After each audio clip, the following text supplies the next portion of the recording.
Escaping Denver, Batch 5, Episode 9, The Wild.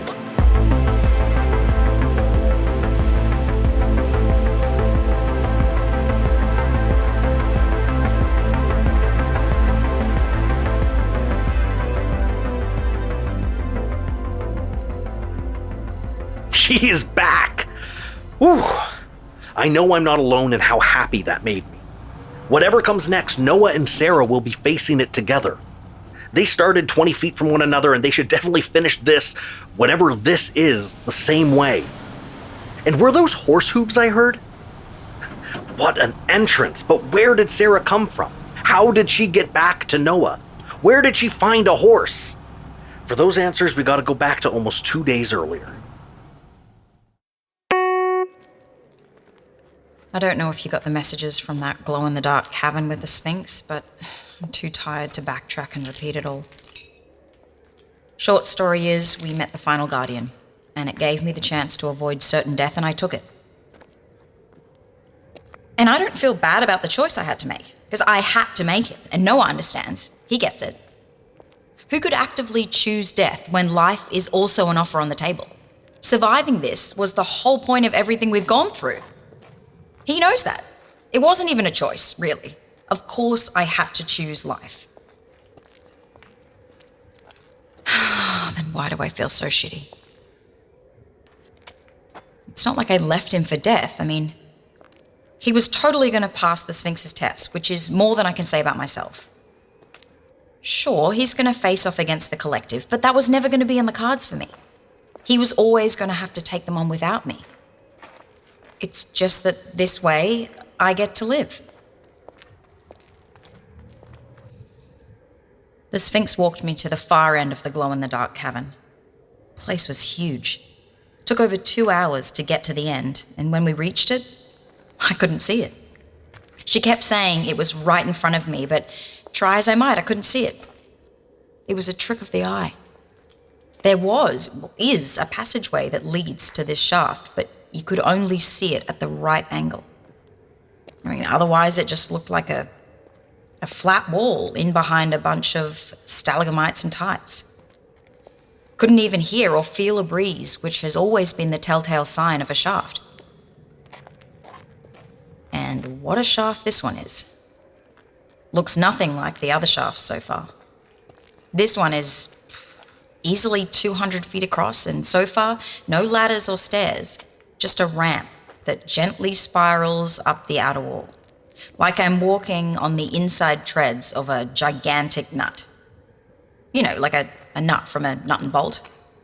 Slow and steady and perfectly even spiraling ramps. It's impressive. The walls and the ground are perfectly smooth, but covered in a layer of dust and debris. The first couple of 100 yards were the worst of it. Feathers and dead birds and leaves, twigs, whatever those things are that owls spit up. It was gross. Now it's a little more palatable, just, dirt and leaves. And I can feel the air now, but I still can't see the sky. Logically, I know I'm heading up, and up is good. But there's this nagging feeling in the back of my mind that I'm going the wrong way. Not like it's a trap or anything. Just wrong.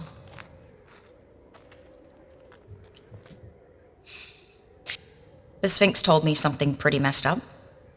He told me that my original version was dead. Which, I knew, but then went on to say that she'd never been down here. Was never taken, just my DNA. And I asked if that were true, how could she be dead? But before the Sphinx could respond, I knew the answer. I've changed so much down here that it's easy to forget what life is like on the surface, what I was like. I'm sure it was an accident, but an inevitable one. It was always going to be either recovery or death.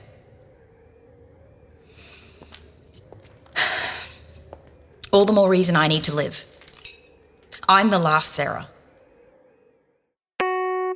Okay, so I wasn't entirely honest. Even when I'm bearing my heart, I still hold back, and that's something I need to work on, but it's clearly not going to get resolved right now.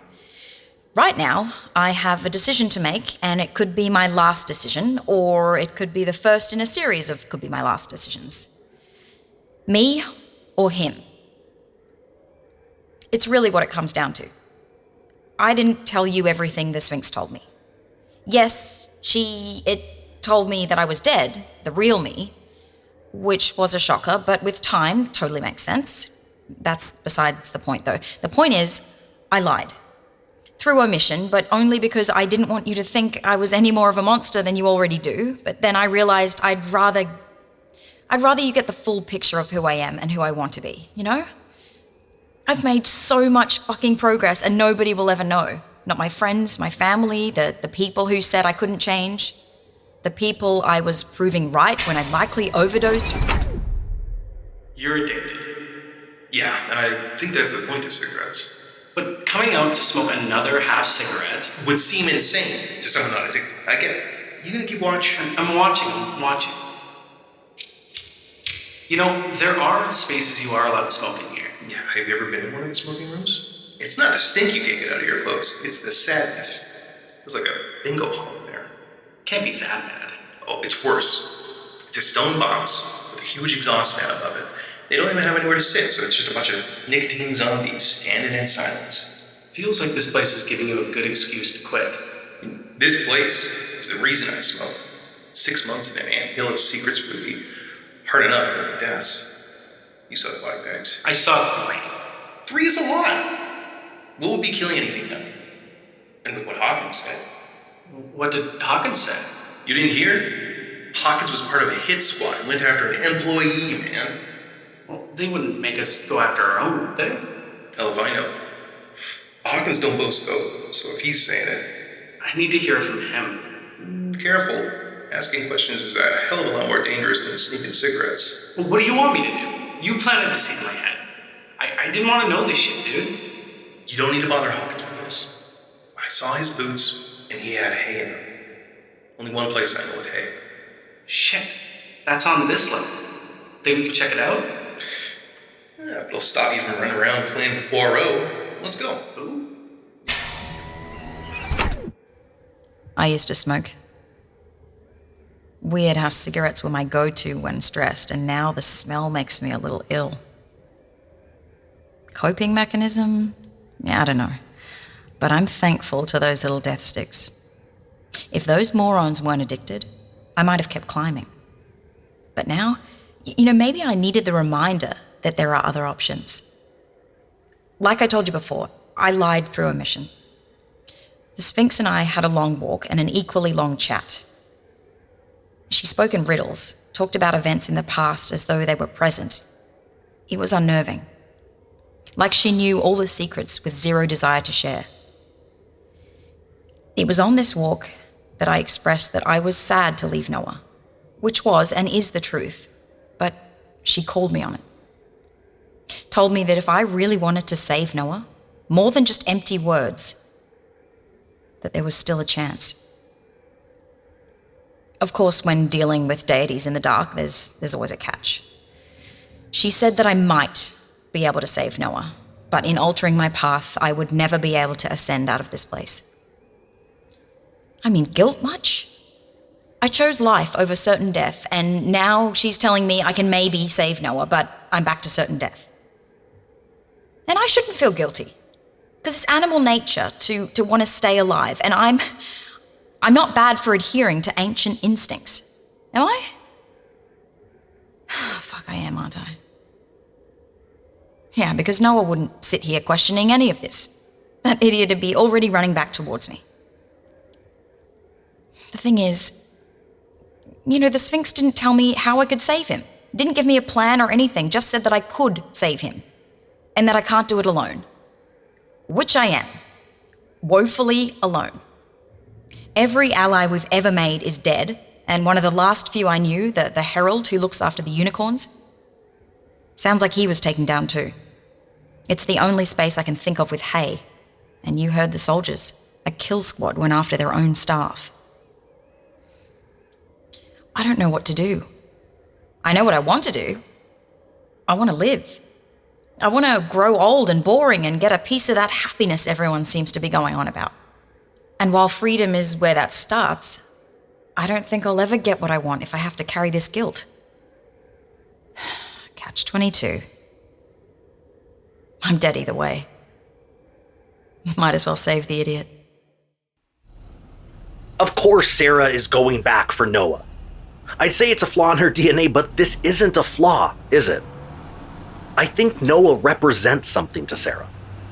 Security, predictability, dependability, I'm not sure, but it's worth risking it all for. And in this case, it's worth certain death. And Noah would have done the same thing for her. As cringeworthy as it feels to say, friendship might be the only way Noah makes it out of this.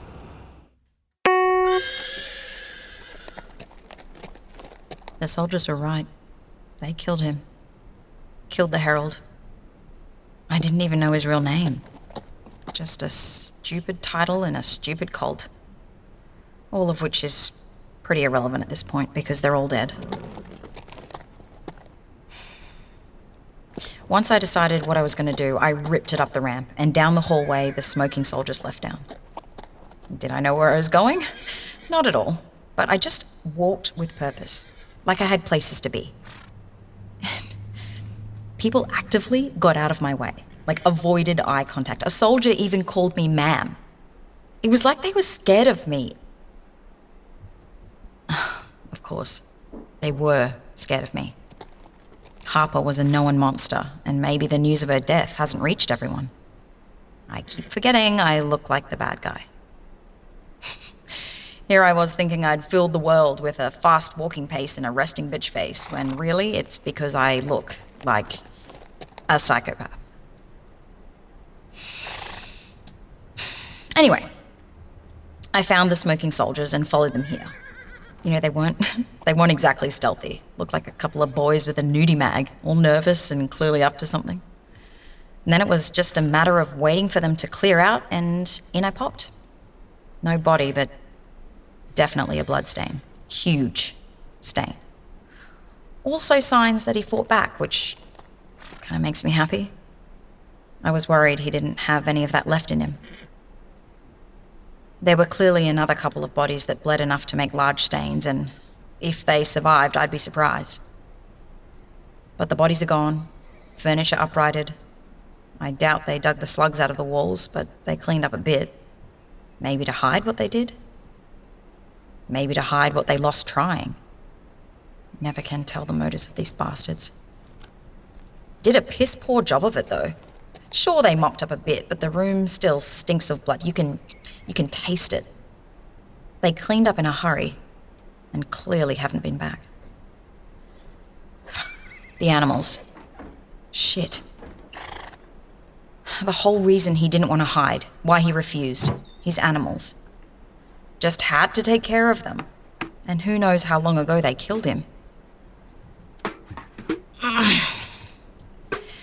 Okay, so how many canned hams does one feed a unicorn? What the hell do I do with all this honey? Let's just start with one apiece.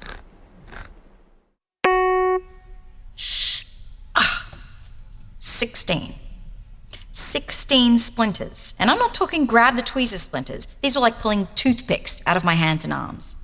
16. And these are all going to get infected, of course, because now I'm hiding in yet another filthy service tunnel. Needless to say, this isn't going to plan. Not that I had a plan. Oh, and what happened? Yeah, just a standard, could happen to anyone kind of thing. Fed the unicorns, as one does. Honey was easy. They had a trough, but the hams, those were gross. I mean, I couldn't open the cans fast enough. They were like giant piranhas, but overall gentle. Guess it pays to be the bringer of hams. I even pet them. I didn't get in there, but I touched one. Even touched a horn, which felt shockingly coarse, like rough sandpaper. But things went well with them. So well that I thought I could feed the big blue horse. When I approached his pen, he got silent. I thought he was maybe nervous, but the moment I unlocked the door, boom! I fly back, hit the wall. Son of a bitch kicked the door, sending me and a volley of wooden splinters backwards. I didn't have time to react to the skewering. I just snapped into strong Sara and forced the door shut again. It wasn't until I locked the thing back up that I noticed I was bleeding. So like an injured cat, I bolted and came here to lick my wounds. All 16 of them. 17. So what now? The Herald was the last friend I knew about. I'm running a little light on allies at the moment, and I don't exactly have a place to get more. If Noah was on his own, he'd be able to wrangle new allies.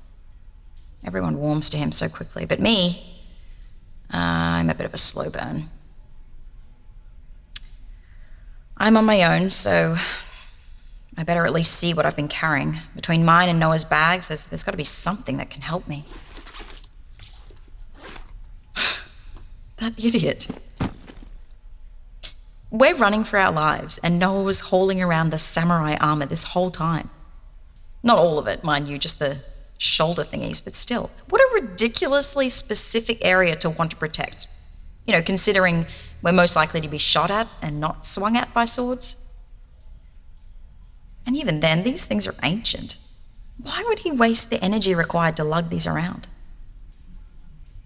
Well, I'll tell you why, because Noah is a hopeless optimist. He's just in case incarnate. Look at this bag.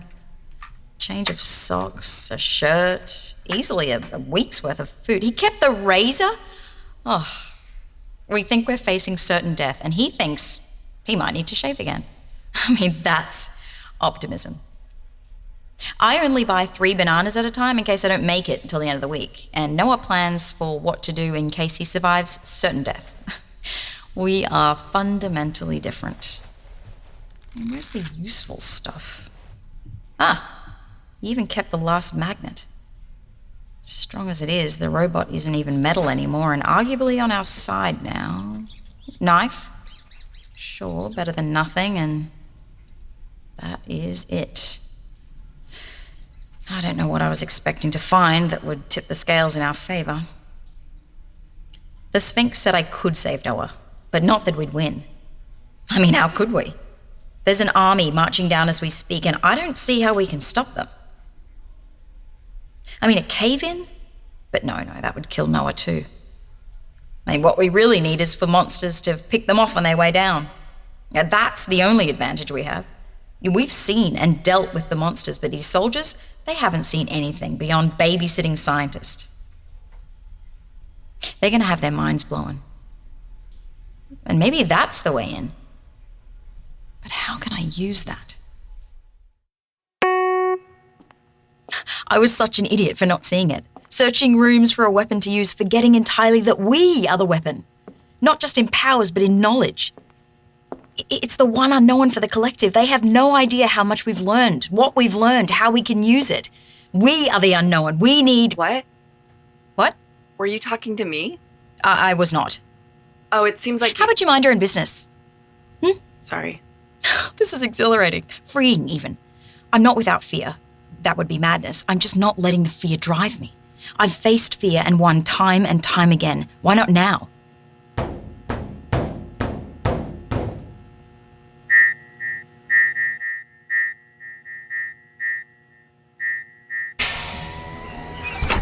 Can I help you? Yeah, it's been a bit of a day, as you can tell. I stink to high hell, been running around the lower levels, and to make matters worse, I lost my key card somewhere down there. I'd go back down, but what I really need is a shower. That sucks, but I'm not supposed to let you through without... Yeah, I hear you. Yeah, we've all been given the same talk about security, but I'm already down here, you know? And this place is locked up like Fort Knox and a mile underground, so who do they think is going to break in? Would I really come knocking if I wasn't supposed to be here? Okay, I guess. Yeah. Just don't tell me. Deal. Yeah, I don't need everyone knowing the lower levels kicked my ass. Thanks. It's like momentum. It's getting easier to see my path forward. The more I lean into it, the simpler it all becomes. I was there, wallowing, trying to clean up my wounds as best I could, and it hit me like a freight train. It all became so clear. For the collective, everything we've been through has been testing to some degree. At first, testing in a more literal sense, but afterwards in a more chaotic clinical trial way. They got to see what their lab rats were capable of, but for us, for Noah and I, it was all training. Building the knowledge and skill sets to survive in this fucked up hellscape. We've seen more of this facility than almost anyone else before us, maybe even more than the archivist. We not only know how to defeat a bloody ark's worth of creatures, we even know how to handle a handful of them. I mean, they know Noah heals and I'm strong, but they can't anticipate the knowledge we've accrued over time. It's that knowledge that brought me back here, to step 1 of my 3-part plan. Step 1, clear our names. Now that I'm behind closed doors, I should probably explain. See, I couldn't figure out how I, a singular person, was going to change the outcome of what was happening. It all felt so futile until I pulled back that pressure a bit. Instead of how I was going to save Noah, it became how can I help Noah? A minor and pretty important distinction. Because there are a million ways to help, and likely only one way to save him, so I figured I'd play the odds. I collected the only 3 things I needed from our gear and I went on the move. First was the magnet, next was my whistle, and lastly, my brain. Which I know isn't something I could leave behind, but still, counts. See, I'd been thinking about the magnet as a weapon against killer robots, forgetting it also shut down the fan. So what else could it shut down? A server? An entire server room? And step 1 was formed. And that's currently where I'm at. I'm guessing that after I use this magnet, I'll have to get my ass into gear, maybe not having a chance to record again. So for posterity, I should tell you my next 2 steps, which are decidedly less linear. Step 2 is bring the wild. And I know bring the wild sounds a little ambiguous, but I didn't know how else to phrase it. Most of our time down here was trying to survive the random wildness of a space that's always trying to kill you. I'm hoping to bring a taste of that with me as I head down to meet Noah. And lastly, step 3, save Noah. It's easier said than done, but somehow, some way, I need for Noah to survive. I'm hoping to figure out that last step on the fly, as I do. All right, here I go. Nothing.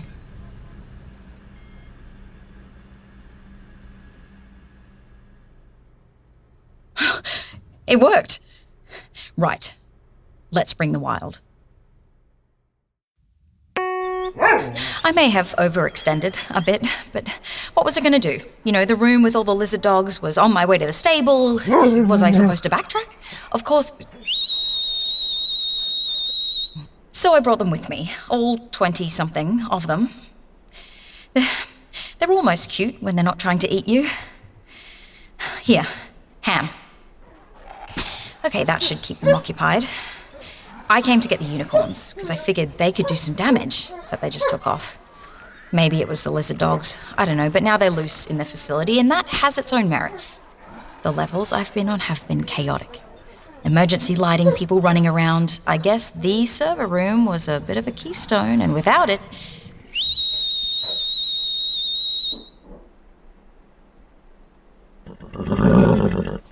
And then there's him. Lucifer. I still haven't forgotten about the 17 splinters. Oh, they're still bleeding. But that would be pretty epic, riding in on a giant blue horse. But the moment I open that pen, that red-eyed son of a bitch is going to stomp me out. How did the Herald manage him? That's right. That stinky rag thing, to let Lucifer know who he is. Where is it? They clean up the body. I can't find it. Is this it? Oh, it stinks. But if I'm wrong, screw it.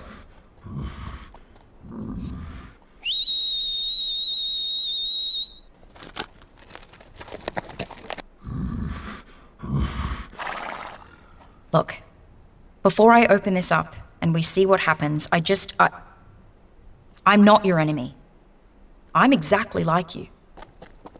Trapped against my will, teeming with anger, righteous anger, and would love nothing more than to tear this whole place apart. You and I aren't supposed to be down here. But neither is Noah. And you don't know him, but he'd be your biggest fan. And I was thinking, hoping, you'd maybe want to help me save him.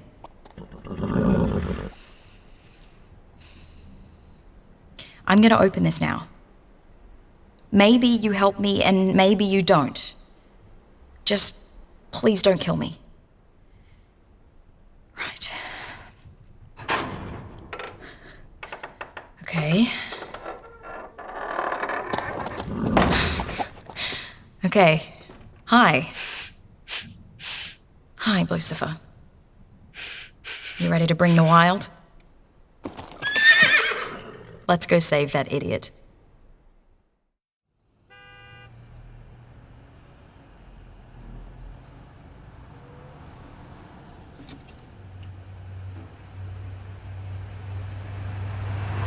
Well, I guess G.I. Joe was right. Knowing is half the battle. I like the way she framed it. Everything they've been through has been both testing and training. By simply surviving, they've conditioned themselves for scenarios that couldn't be conceived anywhere else on the planet. Sara is determined to right some wrongs. Noah can't seem to die as hard as they try to kill him. Either way, this ends now. Maybe for all of us. I want to thank the listeners for staying with me on this journey. I can't tell you how meaningful it was for me to not be alone in all of this. Thank you to Curious Cast for their endless support, and I will be back again next week for the conclusion of Escaping Denver.